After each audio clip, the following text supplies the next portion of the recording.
Conditions for optical activity कि कोई substance optical activity है उसमें या नहीं है, ऑप्टिकल एक्टिव सब्सटेंस है या नहीं है। तो आपको दो कंडीशन ध्यान रखनी है। फर्स्ट कंडीशन है कि जो भी आप सब्सटेंस लेके चले आए उसमें जो कार्बन हो वो कायरल कार्बन हो।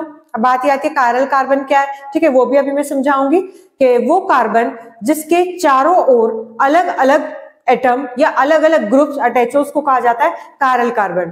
तो पहली कंडीशन तो ये है ऑप्टिकल एक्टिविटी शो करने के लिए कि जो उसके अंदर कार्बन है वो कायरल कार्बन हो, ठीक है। कायरल कार्बन होने का क्या मतलब है कि कार्बन की 4 वैलेंसी होती है ना, तो चारों जगह कोई डिफरेंट एटम अटैच हो, ठीक है, तो कहलाएगा कायरल कार्बन। तो पहली कंडीशन अगर फुलफिल हो जाती है कि कायरल कार्बन है तो हम दूसरी कंडीशन पे चलेंगे। दूसरी कंडीशन ये कहती है कि जिस भी सब्सटेंस का आपको नेचर देखना है कि वो ऑप्टिकल एक्टिव है या नहीं है, उसमें आपको देखना पड़ेगा कि उसमें किसी तरह की कोई सिमेट्री तो नहीं है।